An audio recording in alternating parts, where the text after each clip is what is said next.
Queridos irmãos, a paz do Senhor. Tudo bem com vocês? Desejo que a bênção do Senhor esteja sobre a vida de todos os que nos assistem. Eu sou o presbítero Josué Batista e você está conosco no canal Bereano Pentecostal, um canal voltado para o estudo da Palavra de Deus e para o desenvolvimento da vida cristã. Aqui você encontra conteúdos diversos para a sua edificação, tais como estudos bíblicos, pregações, estudos das lições da escola dominical, bate-papo com convidados especiais e muito mais. Desde já eu te convido a se inscrever no canal, a ativar o sininho das notificações para receber os nossos conteúdos.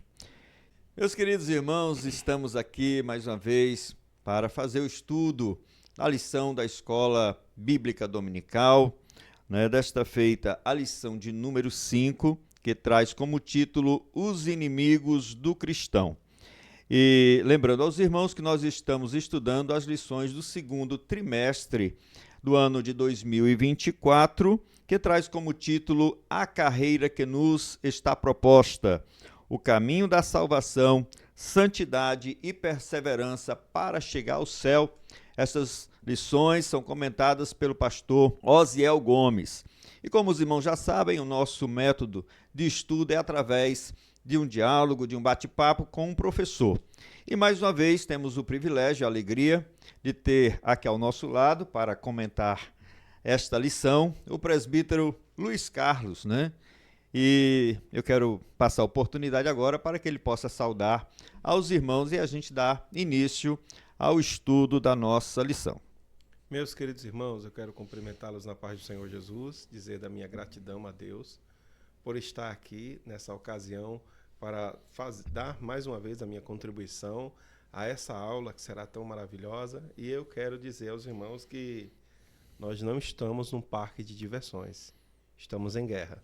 Amém, irmão Luiz Carlos. Nós vamos hoje realmente ver que a carreira cristã é desafiadora e que nós temos inimigos. Verdade. Nós temos agentes do mal que tentam impedir e atrapalhar a nossa carreira, a nossa caminhada.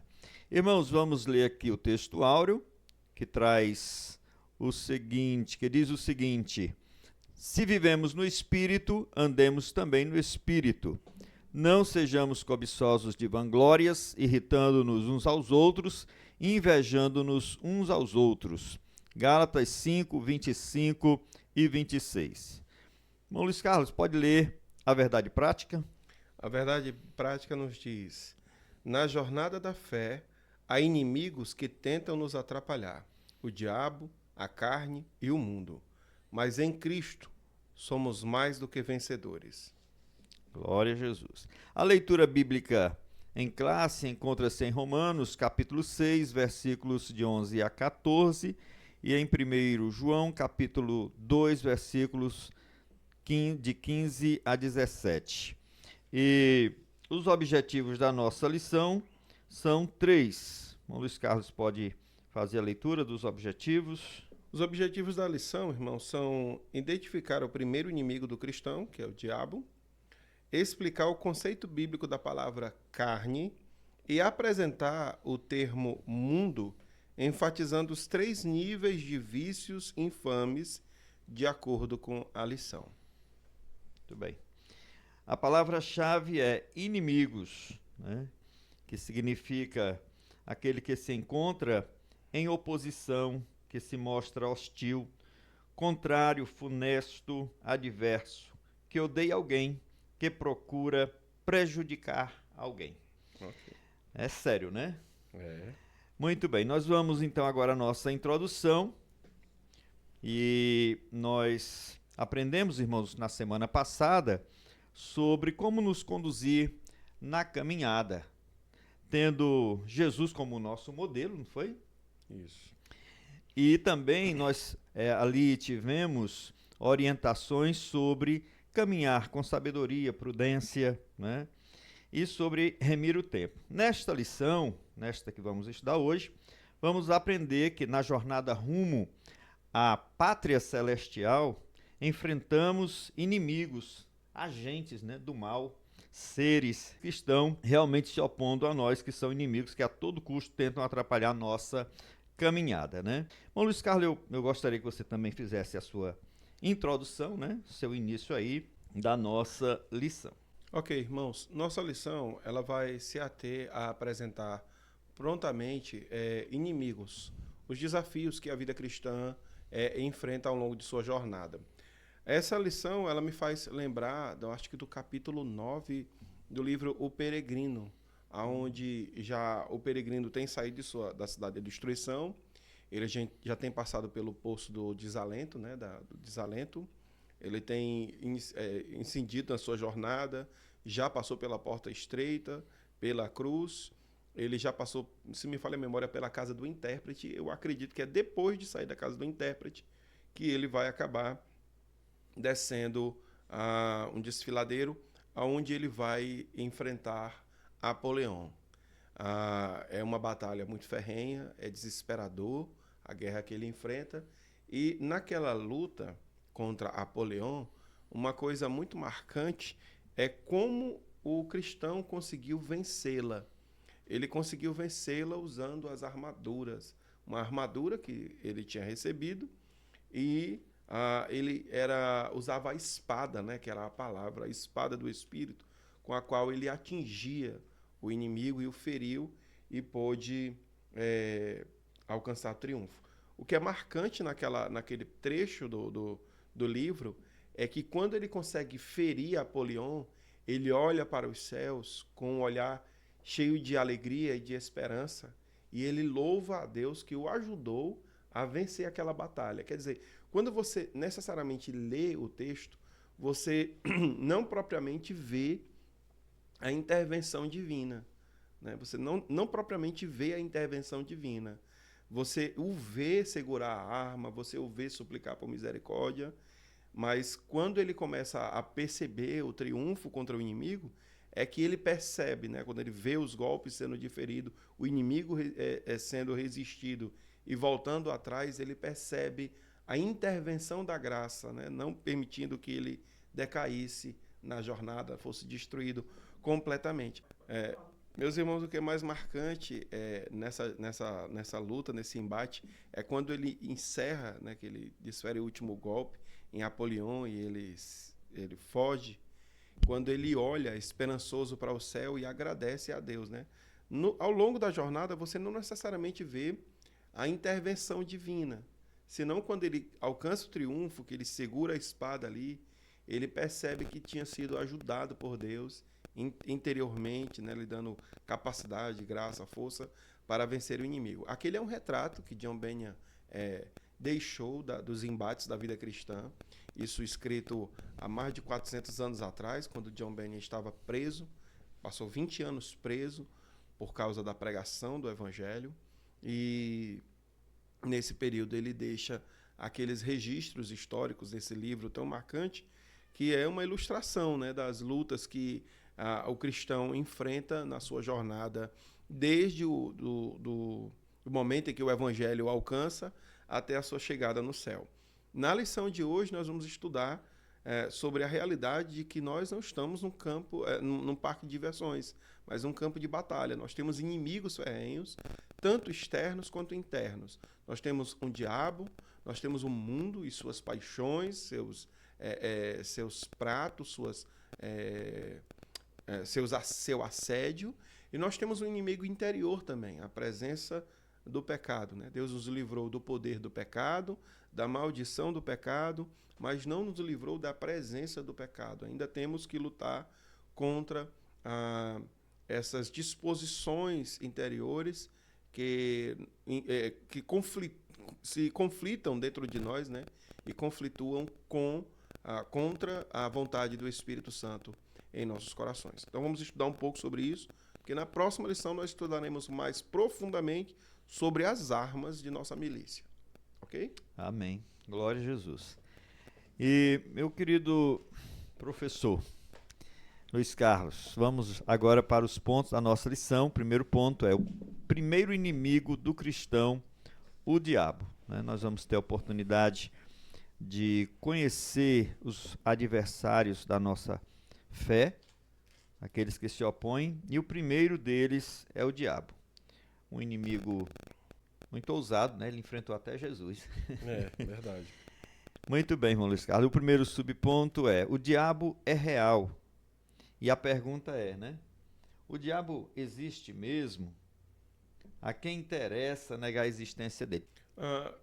A priori, irmãos, a Bíblia já começa pressupondo a existência do diabo. Ele é tão existente, tão real quanto o próprio Deus. Há distinções absurdas, né? Há muitas pessoas que têm uma crença, enquanto aos que não creem na existência dele, aos que acreditam nele, têm fé nele, né? Têm fé nele, porque acreditam que o diabo é como se fosse um rival igual a Deus, né? Um outro Deus em conflito direto e oposto ao próprio Deus. Mas o diabo é uma criatura, é um ser criado por Deus, e vale ressaltar que não foi criado mal. Eu vou chegar nesse ponto. Eu trouxe algumas curiosidades aqui que servirão tanto para os irmãos, alunos que acompanham o nosso canal, o nosso trabalho, quanto os irmãos que estarão estudando sobre esse tema para falar no próximo domingo. A primeira questão que eu queria levantar aqui é com respeito às origens, né? O diabo é real. O nosso comentarista, ele fala da existência do diabo como uma pessoa que é descrita desde o primeiro livro da Bíblia. Isso ele está se referindo a Gênesis capítulo 3. Gênesis capítulo 3. E aí, o nosso comentarista, na segunda linha, ele aponta: no Antigo Testamento, as ações de Satanás são descritas em Gênesis, né? Gênesis, 1 Crônicas, Jó, Salmos, e aí ele acrescenta Isaías, Ezequiel e Zacarias. O que é interessante é que a citação que ele faz de Isaías, que ele também repete, e Ezequiel, que ele, no caso, repete no segundo subtópico, Ezequiel 28, 12 e 14, são citações muito comuns para descreverem as origens, né, a origem de Satanás.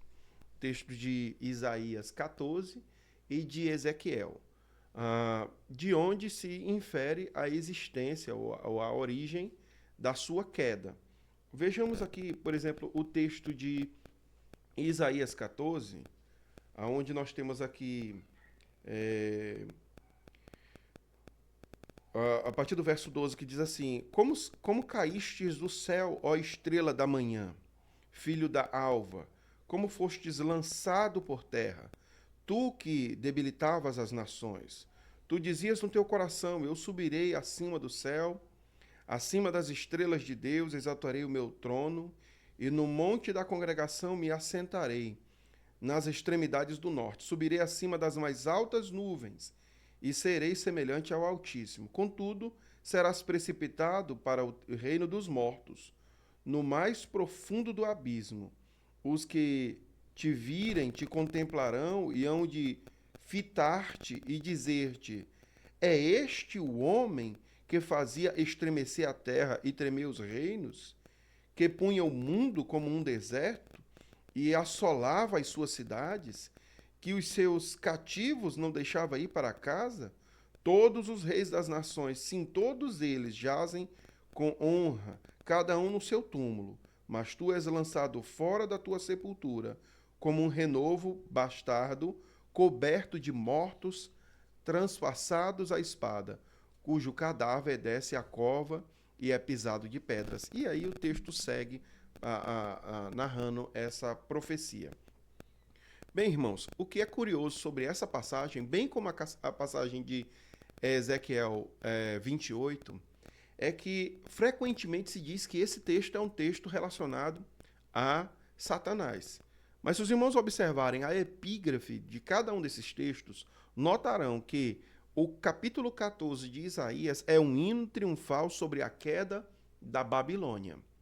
Enquanto o capítulo 13 estava descrevendo os males que a Babilônia causou e a ruína da Babilônia, o capítulo 14 não só está descrevendo tais ruínas, como está levantando um cântico a ela. Inclusive, porção desse texto que nós lemos aqui, acabamos de ler, ela necessariamente é um cântico, é como se fosse o cântico dos mortos no Sheol, né, no lugar na sepultura, os mortos no lugar de juízo, olhando para o rei da Babilônia e cantando sobre ele. Não era você que iria subir às mais altas alturas, não era você que fazia os reinos da terra se estremecer, e agora você está aqui entre nós. Então, esse é um texto que está falando do rei da Babilônia.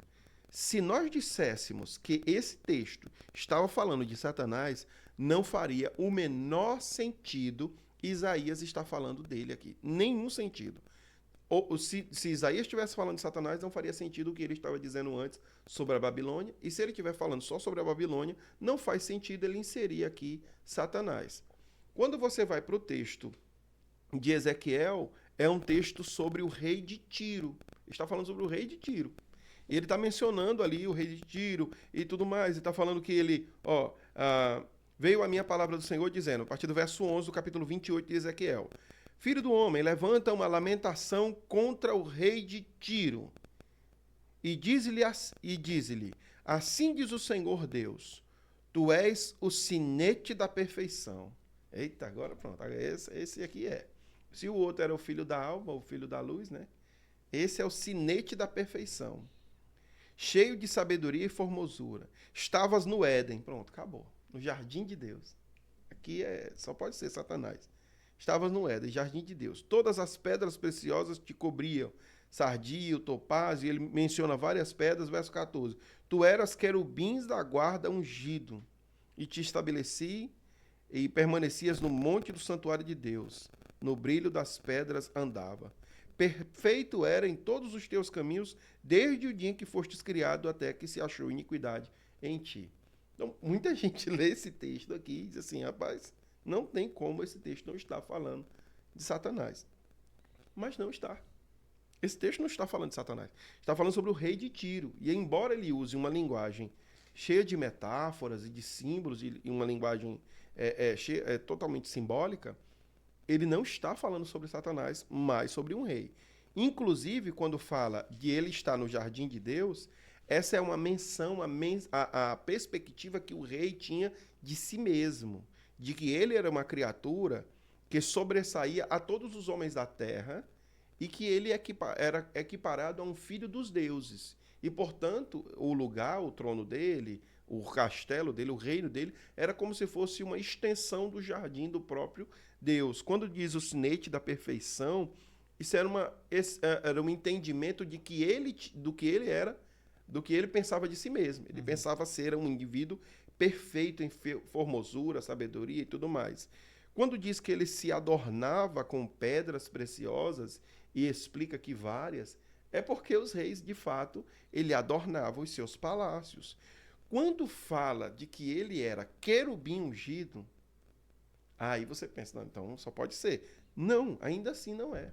Porque o querubim eram estátuas, geralmente era na figura de linguagem antiga, eram as grandes estátuas, os grandes totens que ficavam à frente da cidade e que representava a proteção divina sobre elas. O Senhor está fazendo uma denúncia de que ele deveria ser o querubim ungido que protegeria a Filístia, o rei de Tiro. Ele deveria protegê-la, mas ele não o fez. Ele se achou cheio de orgulho e, portanto, o seu orgulho levou tanto ele quanto a sua terra à ruína. Então, ele era um querubim, no sentido de que ele era aquele que deveria proteger o povo, mas não o fez. Então, esses textos não estão falando do diabo. Eles estão falando de dois reis. E aí, sobre essa questão da origem, existem 5 teorias sobre a origem de Satanás. A primeira teoria é a teoria criacionista. Ela é derivada do documento da Mishnah. A Mishnah é um documento antigo judaico, né, o comentário dos rabinos que eles fazem da Torá. Então, eles tinham uma ideia, e ali no comentário deles, na perspectiva deles da leitura da Torá, eles acreditavam que Satanás havia sido criado pelo próprio Deus como diabo. Ele e os seus anjos, enquanto diabo, enquanto espíritos malignos, eles foram criados assim. Me parece que depois, ou no 6º dia, ou me parece que foi depois do 7º dia, Deus os criou como são, né, como espíritos malignos. O que é uma inferência não é extraída de nenhuma leitura do texto bíblico, não há nenhum texto bíblico que possa se aludir a essa realidade. Então, é um comentário que não se sustenta biblicamente. A segunda teoria é a teoria conhecida como teoria flaviana. Essa teoria foi criada por Flávio Josefo, aquele do livro História dos Hebreus.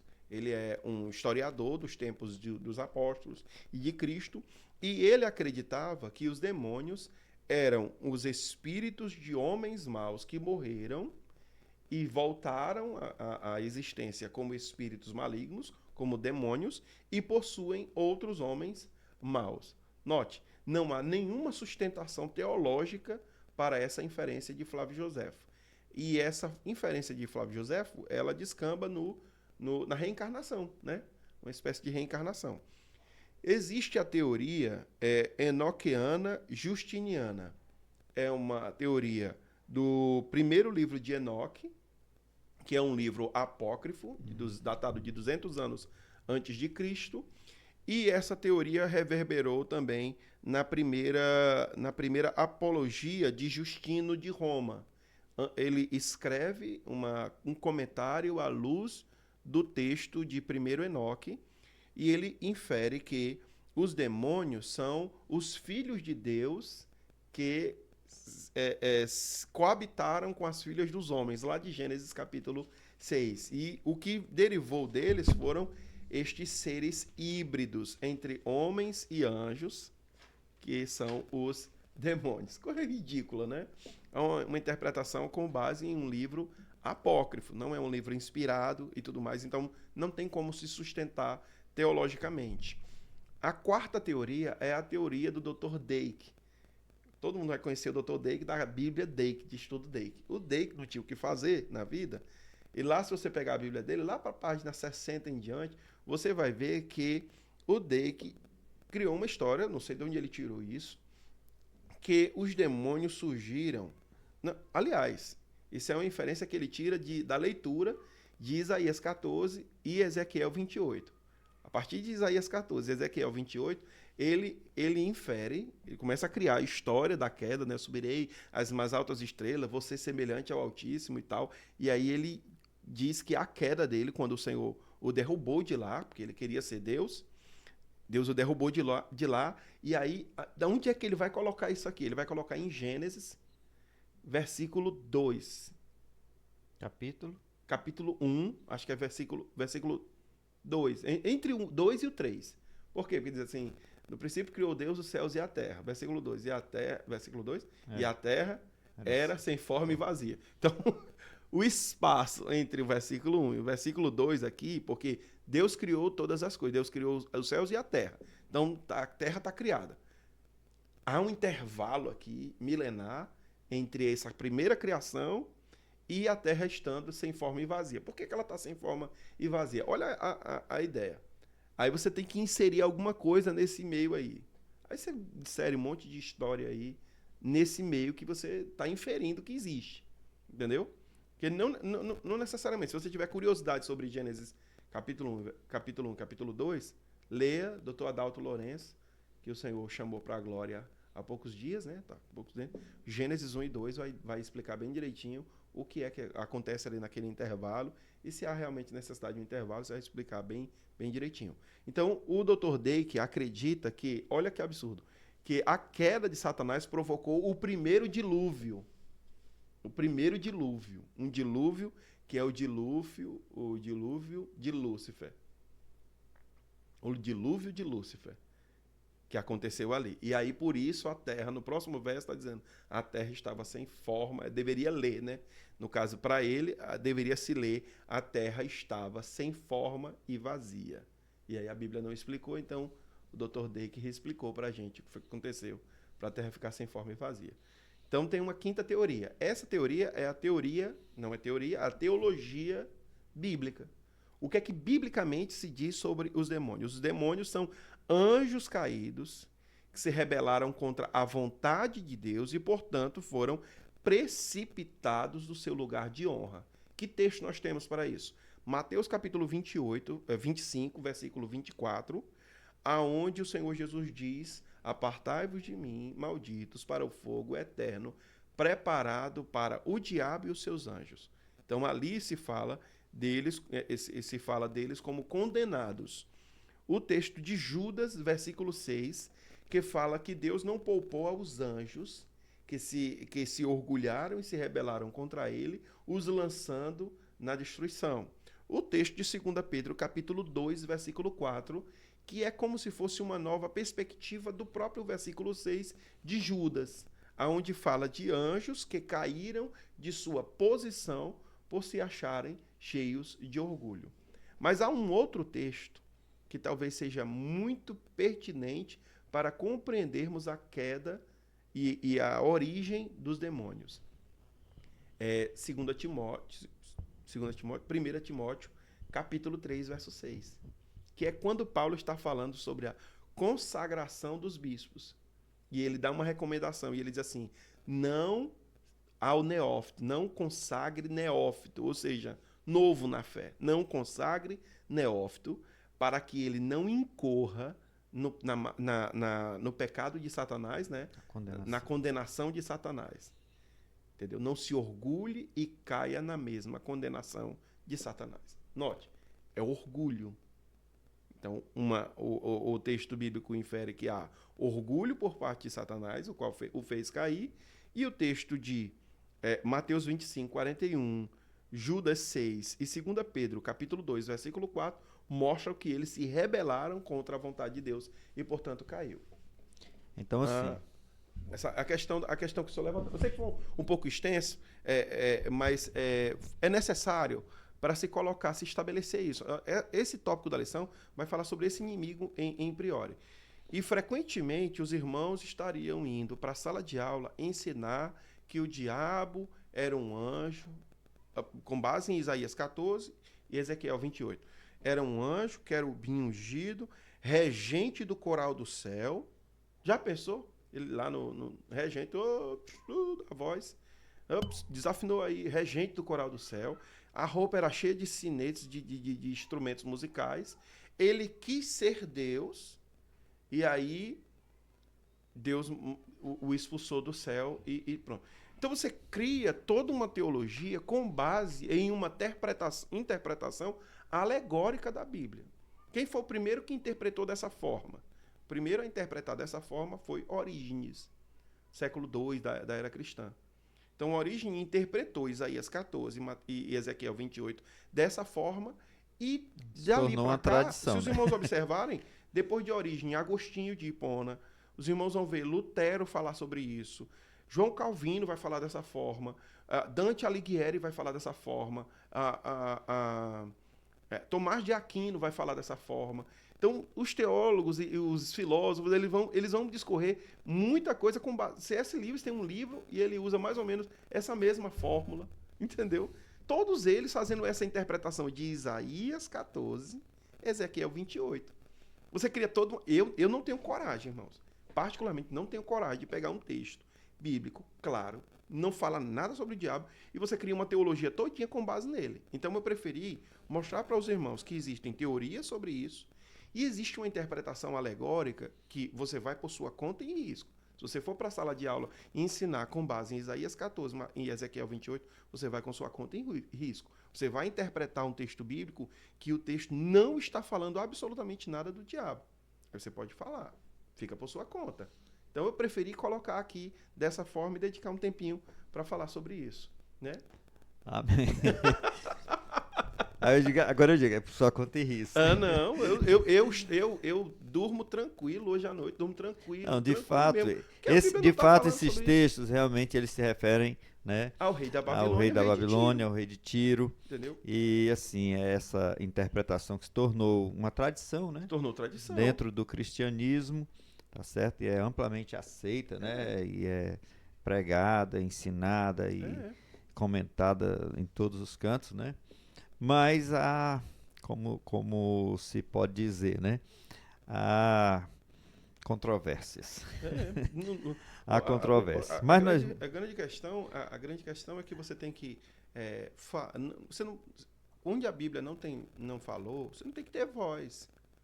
Se a Bíblia não falou, não fala. É muito melhor você ir para o que a Bíblia diz sobre o diabo e construir uma teologia correta com base no que a Bíblia ensina sobre aquele tema. Agora, se você começar a procurar textos que não estão falando sobre aquilo, para falar sobre esse tema e forçar o texto a dizer, você vai continuar repetindo uma mesma falácia. Então, não é correto, não é bom. É igual... Desculpa, de cortar, eu me empolguei. É igual, sabe o quê? Muito tempo atrás, isso não se repete muito hoje em dia, mas um tempo atrás, algum pregador usou o texto de Isaías 6, quando Isaías diz assim, então ouvi a voz do Senhor que clamava, a quem enviarei, quem há de ir por nós? Tu me acredita que algum pregador pegou esse a quem enviarei, quem há de ir por nós, e misturou isso aí com Apocalipse, quando diz que houve silêncio no céu por quase meia hora. Me lembro dessa época aí. E aí começou a dizer que tava assim, a quem enviarei para ir salvar a humanidade? Aí Abraão se levanta, e Jó se levanta, e Jacó se levanta, e começou a colocar um monte de gente, até que o silêncio foi quebrado com Jesus dizendo, eu irei. Aí vai e desce. E, gente, pelo amor de Deus, você faz um bicho de 7 cabeças com um texto bíblico, e as pessoas começaram, eu vi em escola bíblica, pessoas ensinando que Deus disse a quem enviarei para salvar a humanidade. E ficou meia hora no céu, os anjos, tudo covarde, nenhum se colocar à disposição. Até que Jesus assim, né? Tipo, ninguém vai, deixa eu vou. Tá entendendo? E a Bíblia não diz nada sobre isso. Quer dizer, a pessoa fez uma interpretação errada e saiu com isso, correndo com isso. Então, a gente não deve, principalmente nós que somos da Escola Bíblica Dominical, é nosso dever interpretar corretamente as Escrituras. Não se valendo desse subterfúgio. A Bíblia fala sobre a existência de Satanás, pelo menos pressupõe como foi a sua queda, com base no orgulho e deliberadamente se voltando contra a vontade de Deus, e que isso resultou em sua queda. Essa é uma teologia saudável. Se algum irmão tiver dúvida mais sobre o assunto ou quiser se aprofundar no tema, eu vou indicar um livro do Carlos Augustus Vailate. Carlos Augusto, acho que é esse o nome, né? Carlos Augusto Vailate. O livro Demonologia Bíblica. Ali é teologia pura, sobre os demônios. E ele tem um sobre anjos também. Muito bem. Então, assim, só para resumir o primeiro subponto, o diabo ele é real, ele existe, né? Isso. A Bíblia prova a existência dele, né? Uhum. E, assim, interessa hoje a determinados segmentos negar a existência dele. Isso. Eu não comentei isso, mas porque a gente tomou muito tempo na primeira questão.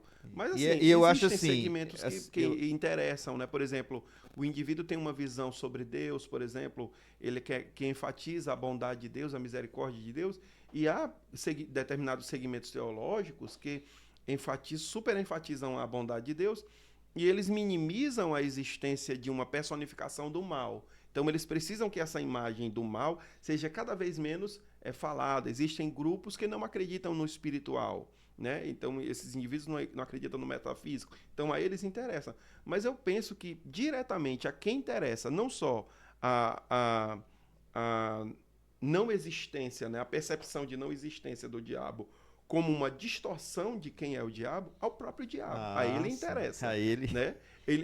Se ele não puder fazer com que as pessoas não acreditem que ele exista, ele vai fazer com que as pessoas pensem errado a respeito dele. Né? Ou deem muito poder, ou tente tratá-lo como um ser não tão ruim assim. Né? Você vê aí, por exemplo, a série Lúcifer, né? Ela tenta colocar essa imagem assim, Lúcifer como sendo um herói, né? Ele não é necessariamente um antagonista, né? Então ele tem crises de éticas ali e tudo mais. Então, para quem assiste, né? Eu não assisto, mas é porque eu não me interessei mesmo, mas até porque a premissa já começa errada, né?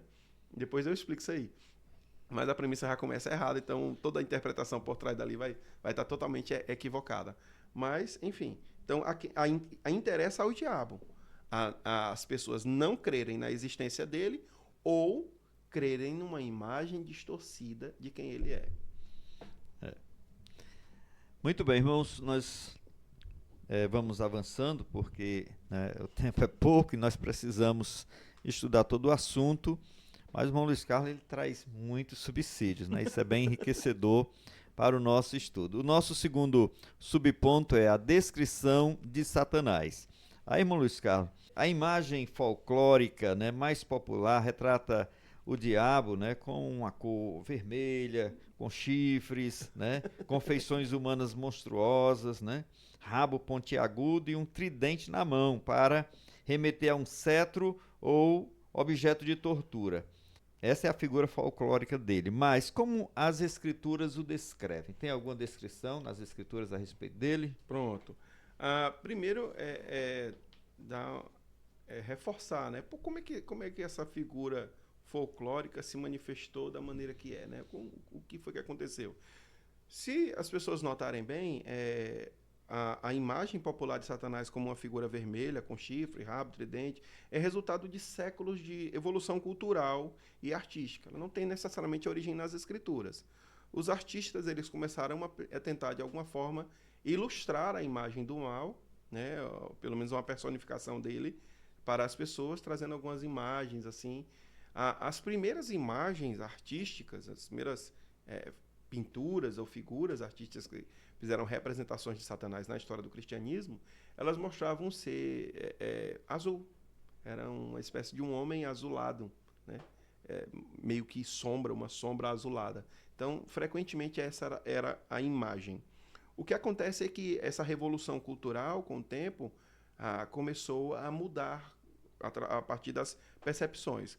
Como no cristianismo, ele sempre enfatizava a idolatria dos pagãos e os principais representações figuradas, né, das divindades pagãs que se opunham ao cristianismo ali, pelo menos na visão teológica, né, era, por exemplo, o deus Pan ou o deus egípcio Bes, né, que eles procuraram de alguma forma pegar essas imagens e trazer essas representações como figuras do diabo. Por isso que nas representações de algumas figuras já, sei lá, do século no sexto, no oitavo século, Idade Média. né, da Idade Média, as imagens já era aquela figura com pelos no rosto, né, com as patas de bode. Isso é uma derivação do deus Pan, né, do deus Pan. E aí esses eram os demônios, eram representações. Quando o diabo começou a ser representado já na arte ocidental, essas figuras incorporaram atributos físicos desses deuses pagãos. E aí nós vemos aí, por exemplo, já na Idade Média, com a peste negra e tudo mais, os artistas começaram a figurá-lo de maneira mais ferrenha, associado ao inferno, para que de alguma forma as mortes e toda aquela mazela da sociedade pudesse ser visto ali como uma representação e um lembrete do perigo do pecado, entendeu?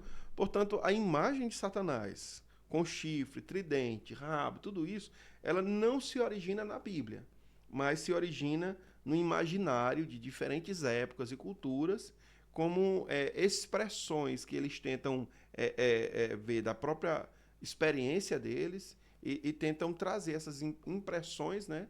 E tentar interpretar a imagem bíblica do mal à luz dessas impressões. Então, tem muito mais a ver com isso. Agora, respondendo a sua pergunta, né? As escrituras descrevem o diabo ou Satanás de maneira bem diferente. Ela descreve do que essas imagens folclóricas. Na Bíblia, o diabo é retratado como um ser espiritual, um ser invisível, ou seja, sem corpo físico, ele é um espírito. Ele é mencionado como inimigo do povo de Deus, um ser que pratica o pecado desde o princípio, por causa de suas mentiras e tentações. Por exemplo, João 8,44, ele é importantíssimo para a compreensão do arqui-inimigo da igreja, que é Satanás. 8,44, porque o Senhor Jesus disse que ele é mentiroso e homicida. Ele é mentiroso e pai da mentira, desde o início. Ele nunca se firmou na verdade. Quando ele mente, ele fala do que lhe é próprio, entendeu? Ele é pai da mentira. Em 1 de Pedro, capítulo 5, verso 8, diz que ele é como um leão, né, que vive ao derredor dos santos, bramando como leão, buscando a quem possa tragar. A Bíblia também menciona o diabo se disfarçando como anjo de luz. Se disfarçando como anjo de luz. O que isso sugere? Sugere que ele pode parecer de maneira enganadora, ao invés de ter uma aparência monstruosa, ele aparece de uma maneira afável, para poder enganar, iludir, ludibriar. Em termos de sua natureza, ele é descrito como extremamente poderoso, e totalmente maligno, opositor, ele é adversário. Ele é extremamente poderoso. Como é que eu vejo isso? Na imagem descrita dele em Apocalipse capítulo 12, como um grande dragão com 7 cabeças, 10 chifres e 10 coroas sobre as cabeças. Então essa é a imagem que a Bíblia traz de Satanás. Nós não temos uma imagem visível, né? Mas uma representação do seu caráter e da sua atuação. Ele é o chefe dos anjos caídos? Satanás. A Bíblia o mostra meio que como a autoridade máxima sobre os demônios, né? Porque diz que o inferno está preparado para o diabo e seus anjos. O Deus deste século, né? O Deus desse século, né? O Deus desse século. Também em Apocalipse, quando o descreve, capítulo 12, capítulo 13, quando você vê no capítulo 12, ele é um grande dragão, que com a sua cauda ele faz cair a terça parte das estrelas, ou dos anjos, né? Que o servem. Já no capítulo 13, no final do capítulo 12, a Bíblia termina dizendo que ele parou na praia do mar, o que dá a entender que uma pata está na areia e a outra na água. E aí ele, enfurecido, ele vai invocar os seus comparsas, os seus aliados. No capítulo 13 você vai ver que os comparsas dele é a besta que sobe da água e a besta que sobe da terra e o falso profeta. Então, eles vão estar atuando. Quem vai estar em foco, em loco, é a besta, né, de 7 cabeças, a besta que sobe da terra e o falso profeta. Mas nós vemos a atuação do dragão por trás dele, porque quando adoram a besta, diz assim, e adoraram ao dragão. Tá entendendo? Eles adoram a besta, mas eles estão adorando ao dragão à medida que adoram a besta. Ou seja, ele é o chefe que atua sobre esses indivíduos, esses demônios, esses espíritos malignos e esses indivíduos, né? Ele como é que tem um texto de Efésios capítulo 2 que fala que eram por natureza filhos da ira, né? Filhos da perdição, andávamos segundo os preceitos dele, né? Do diabo. Então, e o próprio Cristo diz que quando pecamos, nos tornamos servos daquele a quem obedecemos, né? Que é a verdade, que é a mentira. Então, de certa forma, ele também comanda os homens que estão no pecado. Muito bem, irmãos, nós vamos prosseguindo agora para o terceiro subponto, que é a identidade do inimigo, né? A Bíblia usa diversos nomes para identificar o inimigo número 1 do cristão. Cite alguns, né, desses nomes e o que isso revela sobre o caráter e a natureza dele, né?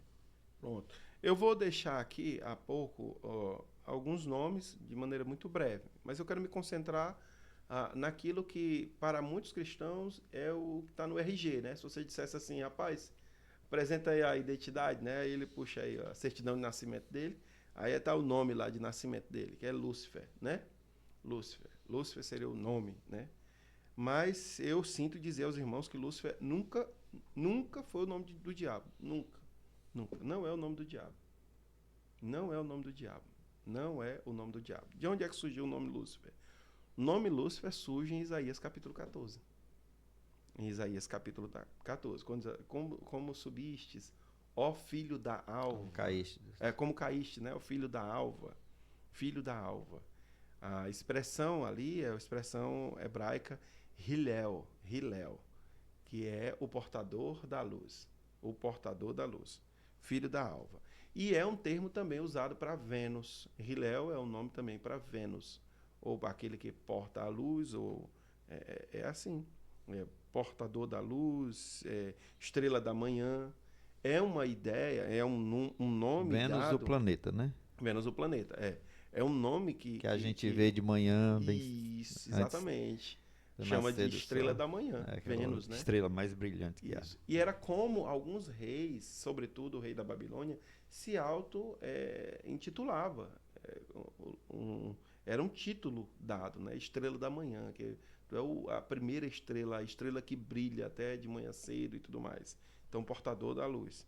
Então, o que acontece? O que acontece é que quando Jerônimo ele vai escrever a Vulgata Latina, ele vai substituir a palavra Hillel para o latim. E é Lúcifer, né? Portador da luz, Lúcifer. E aí, o que acontece? Essa Vulgata Latina acabou sendo um referencial para várias outras traduções da Bíblia ao longo da história.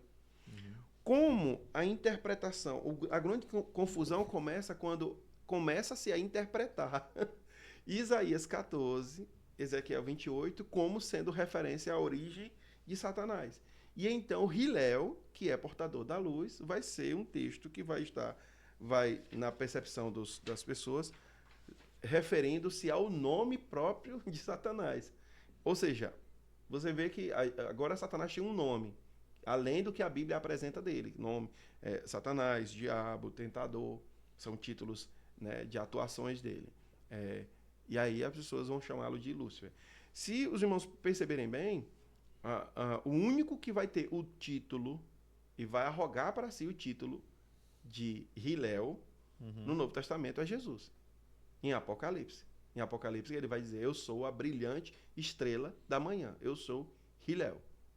Né? E eu acho que Paulo tem um texto, eu acho que é em Paulo que fala que nós aguardamos.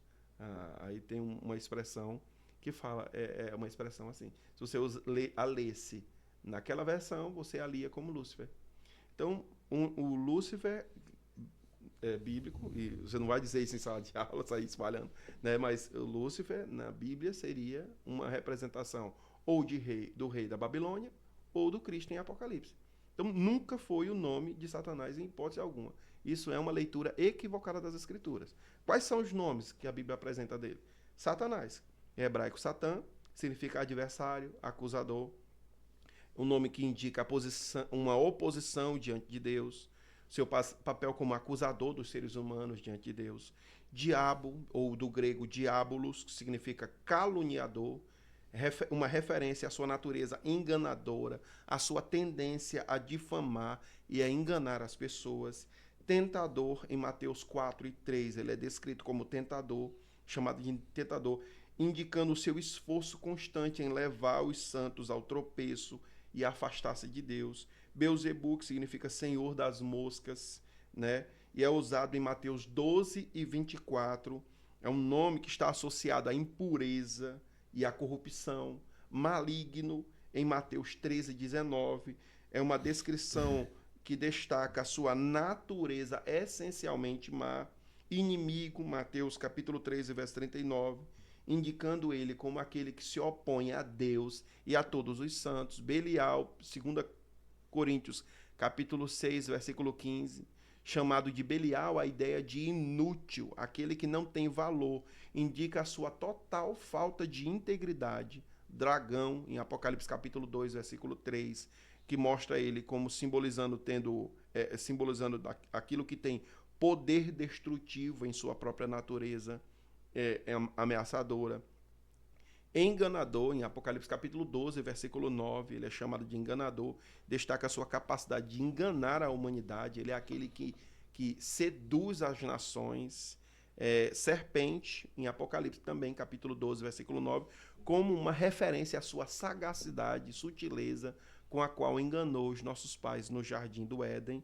Pai da mentira, João capítulo 8, versículo 44, como mostrando que a mentira e o engano é central à sua própria natureza, e assassino, no mesmo versículo, João 8, 44, como sendo aquele que reflete a intenção constante de destruir a vida e a verdade constantemente. Então, esses são os nomes dados a Satanás. O bicho é ruim. É ruim, é mau, o bicho é mau. É mau. Muito bem, irmão, nós vamos prosseguindo e agora nós vamos para o segundo ponto, que tem como título o segundo inimigo do cristão, a carne. Esse não dá nem para te falar muito, né? Muito bem, o primeiro subponto é conceito bíblico de carne. Minha pergunta para o nosso professor é: a que a Bíblia se refere quando emprega o termo carne? O que a Bíblia carne na Bíblia, no Antigo Testamento, eu estava vendo que tem a ver com a genealogia, com almas, com vidas, tem a ver com pessoas. Carne no Antigo Testamento está muito associado a vidas, a pessoas. No Novo Testamento ganha uma nova roupagem, uma nova conotação. O termo sars, né, no grego, sars. E aí implica o seguinte: a Bíblia é enfática ao dizer que o estado de pecado é absolutamente universal. É natural, Josué, e inevitável que todo homem peque. É natural e inevitável. Eu não diria necessariamente que é natural, diria que é comum. Né? O natural seria não pecar. O estado natural seria o estado original, mas seria comum e inevitável que todo homem peque, como está 1 Reis capítulo 8, verso 46. Pois não há homem que não peque. Todos, tanto judeus como gregos, estão debaixo do pecado. Todos se extraviaram, se fizeram inúteis. Não há quem faça o bem, não há nenhum sequer. Pois todos pecaram e carecem da glória de Deus. Romanos capítulo 3, versos 9, 12 e 13. Se dissermos que não temos pecado, a nós mesmos nos enganamos e a verdade não está em nós. É o que diz na primeira epístola de João, capítulo 1, versículo 8. Então a Bíblia explica essa pecaminosidade universal em termos de solidariedade do homem com Adão. Como diz em 1 Coríntios capítulo 15, verso 22 e Romanos capítulo 5, verso 22. Adão, ao transgredir, tornou-se pecador por natureza. E os seus descendentes, os descendentes de Adão, nascem pecadores e assim pecam por natureza. Então, o nome tradicional dessa disposição contrária à lei de Deus, que temos herdado de Adão, o nome é pecado original. Esse termo, embora não configure na Bíblia, é muito apropriado. Quer a gente considere que nós herdamos essa disposição do primeiro homem, ou quer achemos que todos os nossos atos são originados dela, a Bíblia intitula essa disposição de contrariedade à lei de Deus de a carne ou pendor da carne, em Romanos capítulo 8, versículo 7. Ou simplesmente, conforme Romanos 7, 20, o pecado que habita em mim. Essa disposição, chamada de a carne, que está no cerne da natureza humana, ela controla e domina cada ação do ser humano. Aonde o Senhor não governa, o pecado o faz. Então, isso é a carne, conforme o Antigo Testamento e conforme o Novo Testamento. A carne é essa disposição interior de constante inimizade à lei de Deus, se opondo constantemente à lei de Deus. Certo. E agora no segundo subponto, irmão Luiz Carlos, né, nós vamos ampliar falando da carne no Novo Testamento. Então, qual é a perspectiva do Novo Testamento em relação a essa palavra grega, né, sarx, ou carne? A palavra carne assume uma conotação mais abrangente, passando a representar a natureza decaída pecaminosa do ser humano. A carne é vista como a fonte de todos os desejos e paixões que nos distanciam de Deus, conforme Romanos capítulo 7, verso 18, verso 20, e Gálatas capítulo 5, verso 19 a 21. É uma disposição interior, é a presença do pecado em nós. Então, nós vimos aqui que no primeiro tópico falamos sobre o diabo. O diabo, cuja origem dele foi o primeiro pecado. O primeiro pecado, poderíamos dizer, em termos simbólicos, de que o primeiro pecado começou no céu com a rebelião dos anjos, né? E uma vez eles caindo, levaram, né, através de Satanás, levaram o primeiro casal ao pecado, o que fez com que o pecado fosse parte inerente da natureza humana. Falando sobre esses temas, Josué, lá em casa, eu, a Sol e o Lucas conversando e o Noah ouvindo. O Noah, os irmãos que não conhecem, ele tem 5 anos, o Lucas já fez 11, né? E aí a gente conversando aqui, teologizando, conversando. E aí, quando a gente... Há pessoas, o alto nível de conversa dessa família, pessoal, até o menino de 5 anos já teologiza. Eu estava conversando com ela, curioso, mas é lindo, o Lucas fica perguntando, né, também. E aí eu conversando sobre essa questão que eu vinha falando na primeira sessão, sobre a origem de Satanás. E aí, quando a gente fala sobre o pecado e tudo e tal, quando terminou, aí o Noah pegou e falou assim, o Noah, 5 anos, assim, mamãe, então Deus criou o mal. Vixe. E aí, Luiz Carlos, o que tu, né? E como é que responde isso aqui? Aí eu fui tentar responder na linguagem dele lá, mas tentar mostrar para ele que o mal moral, ele não é criado por Deus. Deus não pode criar o mal moral. Embora tenha dois textos na Bíblia que as pessoas tentam associar a isso. Um é Isaías, deixa eu ver, eu anotei aqui. Um é Isaías 45, versículo 7, que diz: Eu formo a luz e crio as trevas, eu faço a paz e crio o mal, eu, Senhor, faço todas as coisas. E o texto de Amós, capítulo 3, versos 6 e 7, que diz assim, ó: Tocar-se-á a trombeta na cidade, sem que o povo se estremeça? Sucederá algum mal à cidade, sem que o Senhor não tenha feito? Certamente o Senhor Deus não fará coisa alguma sem primeiro revelar os seus segredos aos seus servos, os profetas. Esses textos geralmente são usados assim para dizer que Deus criou o mal moral. Porém, o texto de Abacuque, capítulo 1, verso 3, é dito: Senhor, tu não podes contemplar o mal. Tu és tão puro de olhos que não podes contemplar o mal. Tiago, capítulo 1, versículo 3, diz que ninguém sendo tentado, diga, de Deus sou tentado, porque Deus não pode ser tentado pelo mal e a ninguém tenta. Então, o que é o mal moral aí? O mal moral é uma possibilidade existente unicamente porque Deus, uma vez criando todas as coisas, fez de suas criaturas livres, com liberdades de escolha contrária. A liberdade, eles foram criados, tanto anjos quanto homens, foram criados de maneira, como é que eu posso dizer, imparcial. Eles foram criados perfeitos. Ou, como eu estava dizendo lá na escola bíblica, eu estava falando com os jovens, e a gente costuma dizer que o homem no Éden, ele foi criado, ele estava na inocência. Eu disse, esse não é um bom termo. O melhor termo para o estado em que estava tanto Adão, né? Que é Adão antes da queda, tanto Eva quanto Adão são Adão, né? Os dois, o casal é Adão. Então, o casal Adão estava no Éden, quanto os anjos, eles foram criados no estado de santidade.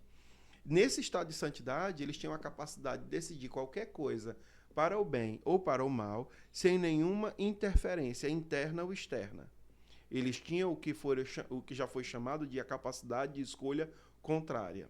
Então, eles poderiam avaliar a criação de Deus, o mandamento, a ética de Deus, e, de acordo com a sua própria avaliação, andar em correspondência a ela ou não. O que aconteceu foi que os demônios, eles se rebelaram contra essa vontade e nessa sua vileza, eles andaram na oposição a elas, fazendo nascer o pecado. O pecado nasceu através disso, da iniquidade, da falta de correspondência à justiça de Deus. Deus é o sumo bem, é o ser perfeito. Não há qualquer variação em seu caráter. E tudo quanto ele criou reflete esse estado de perfeição ilimitado. Só que uma vez que as suas criaturas têm a capacidade de andar na contramão disso, a contramão disso é o pecado, é o mal. E aí o mal passa a existir. O que Deus fez foi que tratar de maneira diferente os homens, porque Deus propôs um caminho de redenção em Cristo Jesus. Então, uma vez o homem pecando, ele passou para toda a sua posteridade essa natureza pecaminosa. Ele passou a pecar, entendeu? E essa natureza pecaminosa, ela está no cerne da existência do homem, sempre o conduzindo na contramão de Deus, sempre o levando na contramão de Deus. João Luiz Carlos, eu acredito que o terceiro subponto, ele tá mesmo... Faz o arremate, né? É, o arremate disso daí. A perspectiva doutrinária da palavra carne, né? Como devemos entender esta palavra do ponto de vista doutrinário. Isso. A perspectiva doutrinária é assim: a compreensão da palavra carne na Bíblia é crucial para diversos aspectos da teologia prática da vida cristã. Por exemplo, por meio dela, nós compreendemos o pecado e a salvação. Compreender que o pecado está no cerne da alma humana, que o homem por si só, ele não pode resolver o seu problema, então ele precisa de um salvador, ele precisa de um redentor. Então, compreender a natureza pecaminosa, o estado de total depravação em que o homem se encontra, é essencial para que ele, de alguma forma, compreenda a oferta da graça. Também, o assunto do entendimento da carne, ele se aplica muito ao aspecto prático da vida cristã. Nosso texto áureo fala, se vivemos no Espírito, andemos também no Espírito. Paulo diz, se me falar a memória, é o versículo 25, não é isso? É o versículo 25 de Gálatas 5. O que ele tinha dito antes? Ele tinha falado sobre o fruto do Espírito e as obras da carne. E antes disso, ele estava dizendo que a carne está militando contra o Espírito contra a carne, e esse se opõe, e ele está falando isso para uma congregação carnal, ele aponta isso nela, uma congregação carnal, e ele está mostrando que no aspecto prático, você só pode viver em santidade se você compreende a existência da carne. Se você continua vivendo na carne, isso pode significar duas coisas. Ou você não tem maturidade espiritual, você não está progredindo espiritualmente, ou você está no pecado, você não foi salvo. Então, ele faz esse arremate no versículo 25. Se a nossa realidade espiritual estamos no Espírito, então que essa realidade interior se demonstre em práticas externas de quem está no Espírito. Ou seja, se vivemos no Espírito, andemos. O andemos aqui fala de prática. Se a nossa realidade interior eu estou no Espírito, que isso se demonstre em um andar de acordo com essa realidade interna. As ações devem refletir o interior do indivíduo, entendeu? Então, no aspecto prático, é assim que você compreende. Aliás, um outro tema que você compreende bem, a partir do aspecto doutrinário, da compreensão doutrinária do que é carne, é a ressurreição. Porque nós estamos nesse corpo mortal. Estamos nesse corpo onde habita ainda a presença do pecado, da carne, o pendor da carne, em inimizade contra Deus. Temos que andar no Espírito, temos que nos esforçar para corresponder às ações da graça em nosso interior, para que andemos em verdade e justiça, lutando contra o pecado. Então, isso nos leva a uma compreensão da necessidade da ressurreição final, que é quando este corpo de morte, de pecado, será desfeito, né? Onde Deus irá transformá-lo num corpo de glória. Né? Isso que é corruptível se revestirá de incorruptibilidade, isso que é mortal se revestirá de imortalidade. Então, cumprir-se a palavra que está escrita, tragada foi a morte na vitória. Só tem uma questão que eu queria acrescentar sobre a carne, que é o lado mais cruel desse inimigo, né? É que ele dorme conosco, né? Pode até dizer, como tem o título daquele filme, dormindo com o inimigo. Dormindo com o inimigo. Com o inimigo, você né? dorme com ele, verdade. É diferente do diabo, né? Que a Bíblia diz que ele está ao derredor. É um inimigo externo. Pedro diz, né, que ele anda ao derredor procurando a quem possa tragar. O mundo também é externo, né? Que é o próximo inimigo que nós vamos estar. Isso. Mas a carne está dentro de nós. Né? É verdade. Às vezes a pessoa orando ali, naquele momento assim, a carne muitas vezes ela se manifesta, né, nos nossos pensamentos, nos desejos, nas concupiscências, né? É verdade. E a gente vai realmente ver.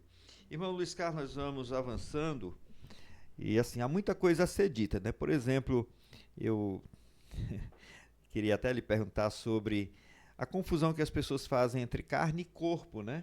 Pensando, atribuindo que a carne é o corpo e às vezes até trazendo autoflagelação, como a gente sabe que existe, né, dentro de diversas correntes cristãs essa prática, mas assim, no tempo não nos permite, então nós vamos avançar aqui para o terceiro ponto, que fala sobre o terceiro inimigo do cristão, que é o mundo. E a primeira pergunta, aliás, o primeiro subponto é perspectivas bíblicas da palavra mundo. O apóstolo João, em seu evangelho, no capítulo 3, versículo 16, texto muito conhecido, diz que Deus amou o mundo de tal maneira que deu o seu Filho unigênito, né? Mas o mesmo autor, em sua primeira epístola, escreveu: não ameis o mundo, nem o que no mundo há. Aí eu pergunto, será que João se enganou quando usou a palavra mundo nesses dois textos de forma paradoxal? É possível que você pense que está havendo uma contradição, né? É uma aparente contradição. Só que uma regra hermenêutica importante é que o contexto determina o sentido. Quando você vai ler um texto bíblico, o contexto determina o sentido da palavra. Essa é uma regra, né? A hermenêutica é esse conjunto de regras que me ajudam, que me dão balizas para interpretar corretamente um texto bíblico. Então, de acordo com o contexto, eu consigo compreender o significado distinto de determinadas palavras. Às vezes, a mesma palavra usada para sentidos diferentes, para questões opostas. Ele está falando que Deus amou o mundo de tal maneira que deu seu Filho unigênito para que todo aquele que nele crê não pereça, mas tenha a vida eterna. O mesmo João, que está escrevendo isso no Evangelho, está dizendo, não ameis o mundo, nem o que no mundo há. Então, quer dizer que Deus pode amar e eu não posso? Né? A questão é que João 3,16, quando Deus fala de amar o mundo, no texto, né, Jesus está falando para Nicodemos que Deus amou o mundo de tal maneira que enviou o seu Filho. O mundo ali são pessoas, né, pecadores que estão em oposição a ele. Infere-se um grupo de opositores, um mundo de pecadores que são alvos do amor de Deus, e Deus enviou seu Filho para morrer em lugar dele, para que todo aquele que crê em Cristo não pereça, mas tenha vida eterna. Esse é o contexto de mundo. O mundo aqui é um número inestimável de pessoas pecadoras que se opõem a ele. Quando João fala, só para mostrar que isso é muito comum nos escritos de João, no capítulo 1 de João, diz assim, estava no mundo, o mundo foi feito por ele, e o mundo não o conheceu. Na mesma frase, né? Tá vendo? Estava no mundo, o mundo foi feito por ele, e o mundo não o conheceu. Capítulo 1 de João. Estava no mundo, no planeta, o mundo foi feito por ele, a criação, o mundo não conheceu, os homens. Tá vendo? Não é que a terra não conheceu Jesus, a criação não conheceu, os homens, esses descritos no capítulo 3, versículo 16, eles não o conheceram, né? Mas a todos que o receberam, deles o poder de serem feitos filhos de Deus, entendeu? Então, João não está não está se contradizendo, ele está usando a mesma palavra, com sentidos diferentes, em contextos diferentes. É uma palavra polissêmica, então, a palavra isso. Mundo, né? Vai ser do campo do português, aí você... Aqui tem vários sentidos, né? Uma palavra mundo aqui vai ter vários sentidos, a palavra polissêmica. Então, é isso. Então, quando ele está falando de mundo na epístola, não ameis o mundo, ele está falando de um sistema. Um sistema, não ame este sistema. Porque tudo que faz parte desse sistema, que se opõe a Deus constantemente, esse sistema de pensamentos, de valores, é do mundo. É desse sistema, pertence a esse sistema, não de Deus, não do reino de Deus. São os valores desse mundo, são as paixões desse mundo, são as concupiscências desse mundo, tudo que pertence a esse mundo, a esse sistema de valores oposto a Deus, é do mundo e não do Pai. E o mundo passa, esse sistema passa, mas aquele que faz a vontade do Senhor permanece para sempre. Muito bem. E no segundo subponto, irmãos, o autor aqui, o comentarista, ele fala dos 3 níveis de vícios infames. E aqui ele já usa um adjetivo assim bem forte, né? Forte. Ele nem tem parcialidade aqui, ele realmente tomou partido aqui, de fato são, né? A pergunta é, o que significa esses 3 níveis, que são a concupiscência da carne, a concupiscência dos olhos e a soberba da vida, de que fala o apóstolo João? Pronto. Na primeira epístola de João, o apóstolo João fala sobre 3 categorias de tentações diferentes, né? São comuns no mundo. Não procedem do Pai, mas do mundo. Então, vamos lá. A primeira delas é a concupiscência da carne. Ela se refere aos desejos físicos carnais. Embora os desejos naturais do corpo, como a necessidade de comida, de bebida, a necessidade de relações sexuais não sejam inerentemente más, elas podem ser distorcidas e levar às paixões ilícitas, como a gula e a fornicação. Então, a concupiscência da carne tem a ver com esses desejos desenfreados, né? São fomes, são vícios, né? O indivíduo está sempre tentando... paixões, né? São paixões, né? Desejos ardentes. Exatamente. Então, o indivíduo pode ser levado por isso. Você pode notar que este estão nos apelos que são feitos em músicas, em moda, na vida, em comércios, né? Em comerciais. Então, são feitos esses apelos para que você desfrute, sempre desfrute. Então, é a ideia de um indivíduo que vive apenas para satisfazer o seu ego, né? O seu ego. Então, coisas comuns, naturais, que são ordeiras, né? Como a satisfação sexual, a bebida, né? Beber um suco, beber água, né? Ou comer. Então, coisas simples como essa podem ser profundamente distorcidos por causa do pecado. Uma pessoa que é levada por isso, por esses prazeres, ela pode se levar a intoxicar a alma de tanto desfrutar dele, né? Comamos e bebamos que amanhã morreremos, né? Então o indivíduo pode se intoxicar no pecado. Então essas são as paixões desse mundo, entendeu? Para os vícios. O que Jesus chama de as licitudes da vida. Não é incrível isso? Licitudes. Não ilicitudes, mas as licitudes. No sentido de que são coisas lícitas. Mas que se você vive para elas, você vive para si e não para Deus. Entendeu? Então a primeira é a concupiscência da carne. A segunda é a concupiscência dos olhos. Está relacionado com a cobiça e os desejos insaciáveis que vêm através do que vemos. Isso pode incluir o desejo por bens materiais, o desejo por algo proibido, ou desejo por algum bem que pertence a outrem. Então, a concupiscência dos olhos tem a ver com isso. Com as coisas que são colocadas diante de nós, e o indivíduo está sempre querendo mais, sempre querendo mais. Sempre cobiçando as coisas, desejando as coisas. Uma alma que nunca está satisfeita. Nunca, nunca. Aliás, isso me faz lembrar o prólogo do filme Apocalipto, do Mel Gibson. Ele lançou esse filme pouco depois da Paixão de Cristo. No filme tem eu nunca me esqueço daquela cena, é tão icônica, marcante. Ele conta que está uma tribo assim sentada em volta de uma fogueira e um ancião, né, um chefe tribal, e ele está contando sobre as origens do homem. E ele conta uma fábula, né?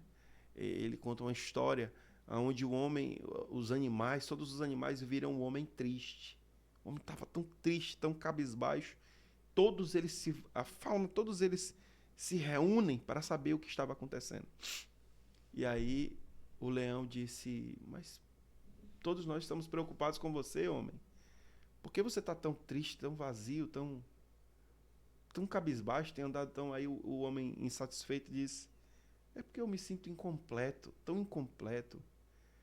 Talvez se eu pudesse ter conhecimento da selva, sabe, ter mais conhecimento. Aí o leão disse: não tem problema. Eu sou o rei da selva, eu vou lhe dar todo o meu conhecimento. Você será o maestro de toda a natureza. Mas talvez eu não me sinta tão bem assim. Eu não sei o que tem debaixo da terra. E a serpente disse: eu vou te ensinar sobre como entrar nas tocas e tal. Mas eu não sei voar. E os pássaros disseram: mas eu vou te dar condições de ter sabedoria, de como construir asas. E os animais, cada um vão como que dando os seus dons para o homem. E só a coruja estava lá em cima do galho, olhando a história acontecer. Quando todos os animais meio que transferem suas sabedorias e seus valores para o homem sorri, os olhos cheios de brilho, sai vagando, vai-se embora. E os animais voltam os olhos para a coruja e dizem assim: mas coruja, por que você ficou aí? Você não quis saber do homem, você não se importa com ele? E ela disse assim: porque eu vi o que estava nos olhos dele. Eu vi que o homem é vazio por natureza e que nada que vocês deram a ele o satisfez. E percebi que há uma fome nele tão profunda que ele vai consumir tudo nessa terra, até que a própria terra diga: nada mais tenho a dar e nada mais sou. E o homem não estará satisfeito. Então, quando eu vi isso ali no filme, nunca me esqueci. Digo, isso é um exemplo, um retrato de como Nossa a Bíblia aula fala. também é cultura, viu, pessoal? Em Eclesiastes, a Bíblia diz que Deus plantou a eternidade no coração dos homens, sem que esse soubesse que Deus faz todas as coisas. O coração do homem tem um vazio do tamanho da eternidade. Só Deus preenche. Então, a concupiscência dos olhos fala que vai colocando coisas diante dos homens, dizendo isso vai te satisfazer, mas não vai. Não vai. Agostinho dizia, fizeste-nos para ti, ó Deus, e para ti somente, inquieto estará o nosso coração enquanto não repousar em ti. E C.S. Lewis disse que se eu tenho em meu coração desejos que nada nesse mundo satisfaz, significa que eu não fui feito para esse mundo, mas para a eternidade. Então, essa é a concupiscência dos olhos. O mundo oferece as coisas como no sentido de preencher o vazio da alma humana, mas não poderá fazê-lo. E a soberba da vida diz respeito ao orgulho, à arrogância relacionadas às conquistas, ao status na vida. Isso pode levar a uma atitude de autossuficiência, um esquecimento da dependência de Deus. Então, você pode notar como os homens estão sempre falando de si, estão sempre buscando status, né? Fama, dinheiro, poder. Ostentação, né? Sabe que eu vi certa vez Spurgeon dizer parece que eu estava lá há quase 2 séculos atrás, né? Não sou tão velho assim, gente. Mas eu li Spurgeon falando que muitas das pessoas que buscaram a fama, elas viram que há muito mais prazer na busca em si do que na conquista. Porque uma vez essas pessoas alcançando a fama, tão logo a alcançaram, logo em seguida o esporte parecia ser enfadonho. Elas viram que perderam tantas coisas no caminho até lá, que era muito mais valioso continuar perseguindo a fama do que encontrá-la. Porque Falar quando nisso, encontrou, ela se sentiu vazia. esses dias saiu uma notícia aí da Gisele Bündchen chorando, né? Eu vi, rapaz. Ela é parada por um guarda de trânsito. Estava tremendo ela, né? E ela chorando porque ele não tinha paz, né? Meu Deus. Não conseguia ter um minuto de paz na vida. Todo o tempo ela era perseguida pelos paparazzi, essa coisa toda, né? E é isso mesmo, assim. Isso. A soberba da vida envolve esse orgulho. O homem orgulhoso. Mas não é só as pessoas famosas que têm a soberba da vida, né? Não, às vezes o camarada tá com um Opala e tá lá uma coisa, você não tem inveja, você tem inveja de mim, não sei o quê, né? Muita gente tem inveja de quem eu sou, de apagar minha luz, né? E tal, a pessoa cheia de soberba, tu tá entendendo? Como se ela tivesse chegado ao cume da montanha, sabe? Não sabe ela o quanto o crime é feito lá em cima. Até entre os cristãos, né? Pode ter uma soberba santa. No mundo cristão tem muito isso, muito, né? Muito. O orgulho espiritual é um deles, né? Jonathan Edwards, ele tem um sermão sobre isso, sobre o orgulho espiritual, o quanto ele é nocivo na vida cristã e quantos cristãos se tornaram soberbos sem perceber, né? Não sei como eles não têm coragem de orar como o fariseu, né? Senhor, eu te dou graças porque eu não sou como os demais homens da terra, né? Porque tem gente que é assim, soberbo mesmo, tá entendendo? Eu já vi pessoas se orgulharem assim Se eu tenho algum crédito aí, né? Tem essas orações, né? Se eu tenho algum crédito, você já imaginou o mortal, pecador, que embora reconheça que foi salvo pela graça de Deus, pela misericórdia de Deus, algum dia ele chegar diante de Deus e dizer, Senhor, eu tenho algum crédito aí, porque eu sou bonzinho. Que infame! Um desgraçado desse? Como assim? É verdade. Então, assim, a soberba da vida envolve esse orgulho, essa falta de compreensão da profunda dependência que temos de Deus. Nós somos dependentes. A oração é em si. A oração é em si o indivíduo dizendo a si mesmo, eu não posso sozinho, eu preciso de Deus. Bom, Luiz Carlos, o terceiro subponto, né, e já encerrando aqui, nós vamos fazer o arremate da lição agora, vencendo o mundo. E a pergunta é, como o cristão pode vencer o mundo? E eu notei no comentário dos outros pontos que o comentarista não colocou nenhuma solução, né? É verdade. Ele trouxe o problema, apresentou os inimigos, o diabo, a carne, mas não trouxe assim como vencê-los, né? E aí eu É. peço para você Fazer um fazer, arremate, né? exatamente, um arremate aqui, como nós podemos vencer esses inimigos, né? Ok. Sobre o primeiro inimigo, a Bíblia fala em Tiago que nós temos que sujeitai-vos, pois, a Deus, resistir ao diabo e ele fugirá de vós. Note, a Bíblia não manda você fazer campanha de 7 dias, não manda você colocar óleo em determinadas coisas da casa, sal grosso. Não tem isso, irmãos. Tem muito cristão místico.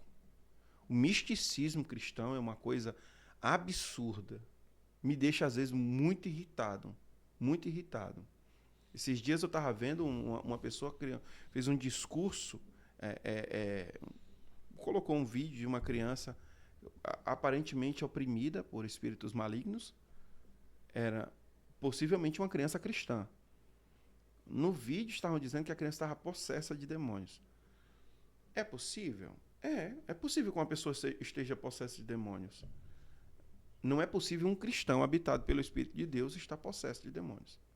Ele pode ser tentado por demônios, ele pode ser oprimido por um demônio, né? Quando ele dá lugar à tristeza, à incredulidade, ele pode ser oprimido. Mas um cristão possesso por demônios, a Bíblia não autoriza esse tipo de ensinamento. Daí alguém ainda resolveu que esse não era um grande dilema para se colocar. A pessoa chegou a dizer que nossos olhos, ouvidos, nossa boca são portais sobre os quais os demônios têm acesso. Olha que coisa absurda. Ela não me vem acompanhado de um capítulo ou versículo ensinando esse tipo de heresia. Portais? Portais? O que eu escuto, o que eu como? O diabo pode ter acesso ao corpo de um crente? Gente, se eu leio as Escrituras, eu vejo o apóstolo João dizer: sabemos que somos de Deus, e aquele que é de Deus, o diabo não toca. Não toca. Tá aqui, eu vou ficar com a minha Bíblia, e você que estiver com o seu livro de mandinga, você pode ficar para você. Eu não quero saber o que o guru fulano de tal disse isso e tal. Gente, eu vi um dizer as egrégoras, uma linguagem que sai lá de dentro sabe, da feitiçaria para dentro do cristianismo. Não, eu tenho a minha Bíblia, ela é suficiente. Ela é suficiente, entendeu? Então você não vence desesperado não, porque você não está lutando contra alguém que é um Deus. Como é que na lição que vem vai tratar de maneira muito mais precisa essa questão da luta contra os espíritos malignos. Você vai ver Efésios capítulo 6, vai lá as armaduras de Deus. As armaduras de Deus. Quais são as armaduras de Deus? São coisas espirituais assim. É a justiça. Você está entendendo? É a verdade. A justiça, não é nem um amuleto, a verdade, né, externo, né? A consciência da salvação, a palavra, a oração. É. Olha as armas do cristão, gente, qual é? As armas do cristão. Mas deixa para próxima. Deixa para próxima. Mas eu só estou dizendo assim, como você combate? Eu estou colocando o como não combater. Não vai com mandinga, porque tu vai fazer o diabo rir. Se tu começar a colocar sal grosso, fazer assim um monte de parafernália, tu vai ser um aliado do diabo no engano dele. Porque o que ele quer é ver crente enganado. Crente dando poder a ele que ele não tem. Entendeu? Então não vá nessa onda. Se você quer vencer, o caminho é... aliás, tem um livro de um autor brasileiro, cristão. O segundo autor brasileiro. O primeiro foi o Carlos Augusto Vailate, né? Mas esse eu não vou lembrar o nome, mas talvez num estudo do Carlos Augusto Vailate sobre esse tema da origem do diabo, você vai encontrar ele lá no final, ele vai dizer. Mas o nome do livro você vai encontrar, se você pesquisar aí na internet, é Antes de Amarrar Satanás. Antes de amarrar Satanás. Aí ele fala de uma série de coisas que você tem que amarrar. Amarrar sua língua, de fofocar. Tá entendendo? Legal, então, legal. amarrar um monte de outra coisa. Por quê? Porque quando você vai para as armaduras espirituais, você vai ver que ele vai dizer assim, se revista de Cristo. Seja um cristão verdadeiro, e aí você pode lutar contra as astutas ciladas do diabo. Basta você ser um cristão verdadeiro, cheio do Espírito Santo. Pois a Deus, né? Tá entendendo? O texto de Tiago vai dizer, sujeite-se a Deus. Resista ao diabo. Resistir. É você ver os ataques dele, as tentações dele, e você dizer, não vou fazer isso. Quando vier uma tentação, uma luta, que ela é orquestrada ali por Satanás, por permissão divina, diga-se de passagem, por permissão divina, orquestrada pelo diabo, o que é que o cristão faz? O cristão, se é de murmurar, o cristão glorifica a Deus. Não tem nada que envergonhe mais o diabo do que ver um cristão no meio de uma luta glorificando a Deus. Isso deixa ele tonto. Tá entendendo? Então, como vencer o Satanás? A Bíblia nos mostra, sujeitai-vos a Deus, resistir o diabo, ele fugirá de vós, seja cheio do Espírito Santo, cheio das armaduras de Deus. Como resistir à carne? Andemos no Espírito. Andemos no Espírito. Essa foi a proposta de Paulo em Gálatas capítulo 5. A receita. Andemos no Espírito. Está em Gálatas capítulo 5 e está em Romanos capítulo 8. Se vivemos no Espírito, andemos também no Espírito. Ele fala que aquele que vive no Espírito não anda debaixo da opressão do pecado. Então, viver no Espírito equivale em Colossenses, né, que é o paralelo o paralelo de Efésios 5:18, é Colossenses 3. Né? Habite ricamente a palavra de Deus em vós. Então, ser cheio do Espírito é ser governado por uma consciência da presença de Deus que me faz viver constantemente refletindo na palavra dele e buscando viver de acordo com a mesma. O diabo não terá poder sobre mim. Então, eu venci o diabo e estou vencendo o pecado em mim. Como vencer o mundo? E só complementando aqui sobre a carne. Sobre a carne. O Senhor Jesus também falou sobre a importância da oração, né? Da oração. De vigiar e orar. Né? Vigiar e orar, para que não entreis em tentação. Exatamente. Então, você vigia, você ora, você vigia a sua postura, onde você está, o que você tem feito. Seja criterioso. Se você percebe que está caindo em algumas tentações específicas e você percebe que naquele campo, naquela esfera, você encontra alguma fragilidade, então ande na contramão daqueles caminhos, né? Se submeta a Deus, coloque diante de Deus com sinceridade. Não tente maquiar os pecados. Não tente. Quando os confessar a Deus ou a um irmão próximo em oração, o faça sem maquiar o pecado, sem torná-lo menos feio. Porque a primeira intenção do pecado será tentar parecer o menos ofensivo possível, para que ele possa manter-se seguro no seu coração. Então não tenha nenhum tipo de acordo de paz com o pecado. Lute contra ele diretamente. E como vencer o mundo? Eu vou arrematar com os 3 R. Porque o senhor tinha uma pergunta para fazer para mim, que é como desfrutar das coisas desse mundo sem pecar. Você até mandou para mim, né, no WhatsApp. Como desfrutar das coisas desse mundo sem pecar? Quer dizer, tem muita coisa no mundo. E a gente falou de coisas que são boas, como comida, bebida. Então, como desfrutar delas sem que isso se torne um pecado em si? As licitudes da vida, né? Não ser tomado por elas. Então, os 3 R. Primeiro R, receber. Existem coisas no mundo que podem ser recebidas. Você as recebe com ações de graça. A comida, uma boa arte, né? Uma boa música, um filme bom. Eu fiz menção de um filme, não é um filme evangélico, né? Apocalipto, de Mel Gibson, não é um filme evangélico. É arte, é cultura pop, é um filme. Mas um filme que trouxe uma profunda reflexão para mim.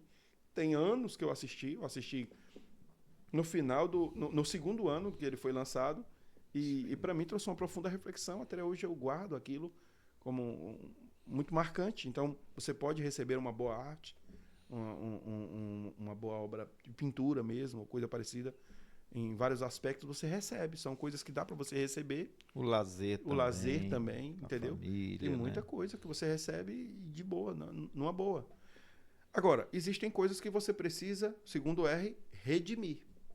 São coisas que são usufruídas no mundo de maneira errada.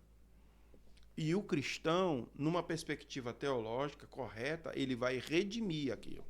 Vamos lá para uma delas, é o sexo. Como o mundo vê o sexo? Tá entendendo?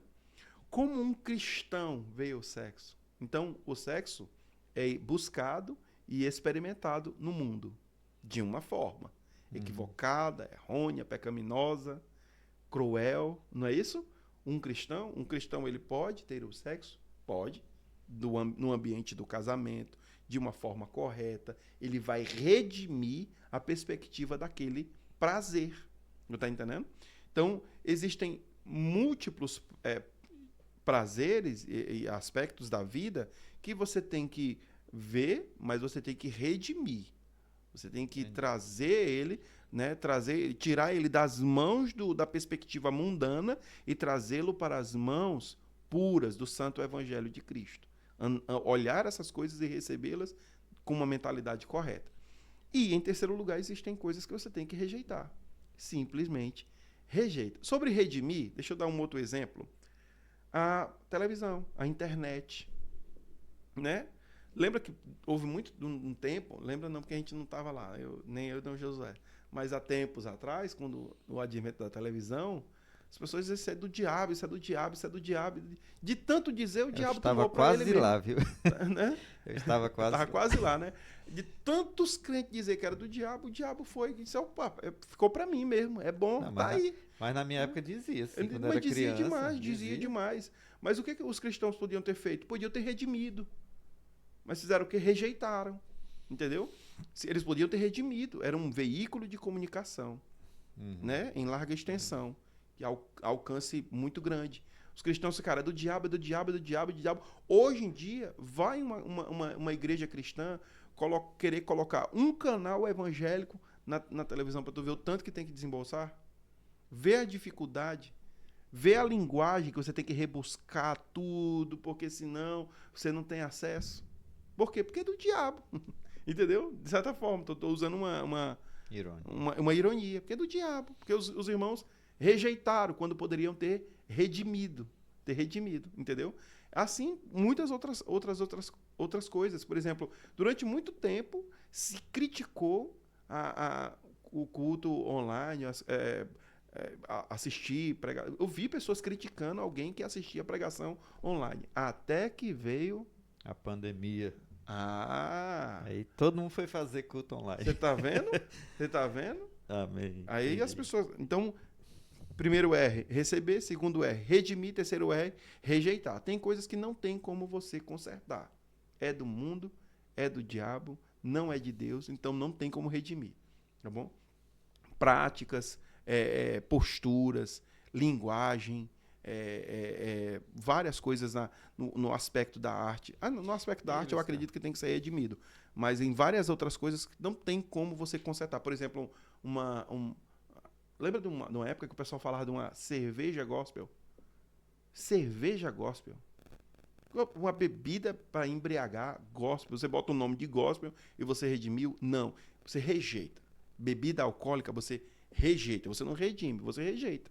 Simplesmente. Então não tem como você redimir. Tem coisas que você não recebe porque não tem nada a ver com o cristianismo. Tem cristãos que pensam diferente. Tem cristãos que pensam diferente. A respeito da bebida, né? Bebida alcoólica e tudo mais, né? Eu não sei. Tem quem pense, mas não é o nosso caso. Não é o nosso caso, né? E que eu também penso assim, viu? Pois é, então pronto. Não mas é o nosso existe um caso, texto, né? Eu acho que é em João, que diz que há uma coisa que vence o mundo. A nossa fé. A nossa fé, né? A nossa fé.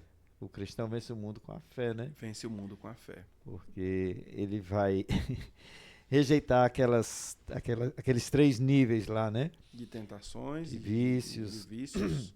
Através da fé. Resistindo também pela fé, né? Exatamente. Irmão Luiz Carlos, foi bom o nosso estudo, embora tenha se alongado. Tenha deixado muita coisa. Esperamos aí as polêmicas. Mas é isso mesmo, gente. Nós estamos gratos a Deus pela oportunidade de estarmos fazendo aqui, dando continuidade, né, a este trabalho. Né, já é a 5ª lição, foi uma bênção, fico muito feliz desta graça que Deus tem nos concedido.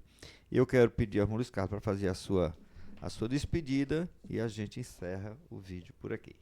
Meus irmãos, se esse material, se esse comentário de alguma forma alcançou os meus irmãos e edificou, e ajudou e inspirou na aula de domingo, eu já me dou por muito satisfeito, muito feliz.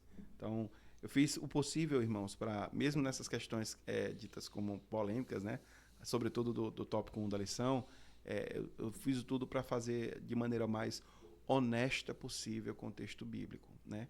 Mais honesto possível, para que os meus irmãos não sejam, no caso de haver, né, não sejam levados a algum tipo de erro interpretativo no texto bíblico. Então, foi por isso que eu tive que trazer essas questões aqui, tá bom? E espero ter os ajudado, que Deus os abençoe grandemente.